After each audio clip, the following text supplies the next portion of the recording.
stories. Well, it is an anxious wait for residents of Queensland and northern New South Wales as they wait nervously for tropical cyclone Alfred to make its pressure known.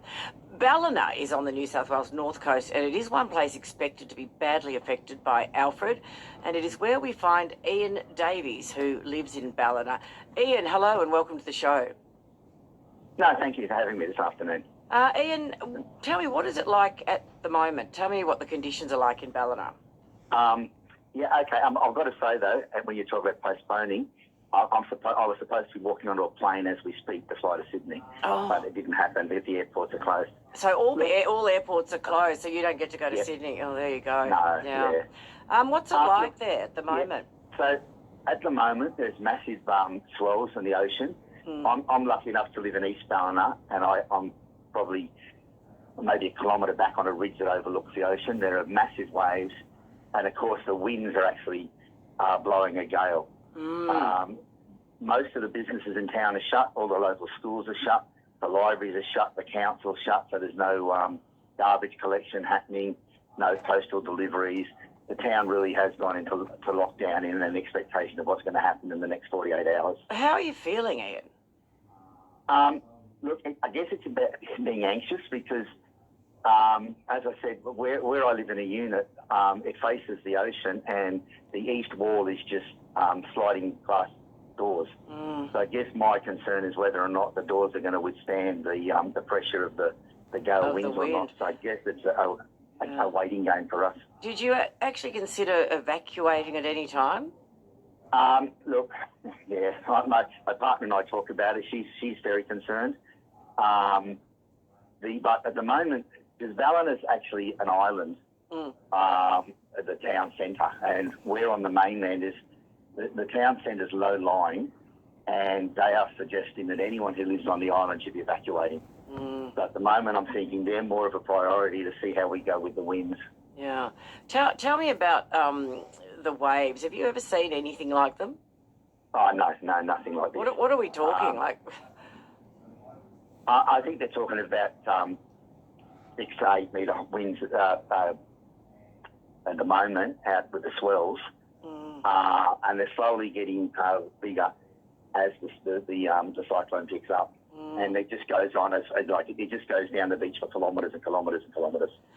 How does it feel when you're told 1 minute was going to be 4 o'clock, then it was going to be 7 o'clock Friday night? Now they're saying maybe Saturday morning. Is that just making it worse? Yeah, because it builds on the anxiety. And I think, part of the issue, what people are really worried about is when there are king tides in Ballina, and that's predicted for tonight, a lot of the drainage goes into town, so there is localised flooding.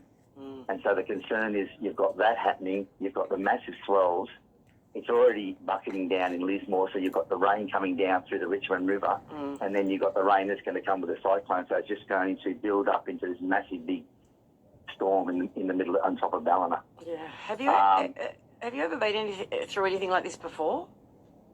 I grew up in Ipswich, so I was in Ipswich in the 74 floods. Yeah. And sort of had memories of that. And I was a principal up in Lismore, in one of the local high schools for 12 years. So I was there in the 2017 and the 2022 flood. So I've experienced all of the anxiety in the community and the stress that goes on with when such a dramatic event occurs. Oh, I bet. Yeah. And what prep have you done to protect your home? Well, I'm standing in the middle of the kitchen. I'm completely surrounded by pot plants, so we've taken all of them from inside.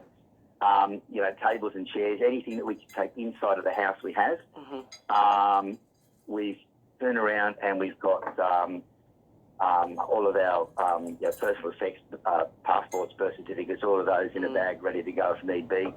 And we'll pack some clothes and everything. And so the decision has to be to evacuate. There's one of the local schools, which will be about a 5-minute drive for us. Oh, gosh, Ian. Well, look, I'm really thinking of you and everybody else in the area. Good luck. And, look, I hope it doesn't hit the way we're thinking it might. Yeah. I think the only thing, what I'm hoping for is if it hits in the daytime, that's going to be, I think, at least more manageable than if you get hit at 3 o'clock in the morning sort of thing. Actually, I was thinking that myself because it'd be pretty damn scary in the middle of the night, wouldn't it? Yeah. And some of the social media I've read, people from Townsville saying to those in the northern rivers that haven't experienced the cyclone before, the one thing that's going to get you the most is the noise. They said it'll sound like you're sitting underneath a jet ready to take off. The roar is that loud and everything. Oh, gosh. Well, look, Ian, really wishing you well. All the best of luck and, fingers crossed. Thanks so much for joining us. That is Ian Davies, a resident in Ballina, who is preparing for Cyclone Alfred. It's quite terrifying, isn't it? It really is. Ian just told us he has had to cancel a flight.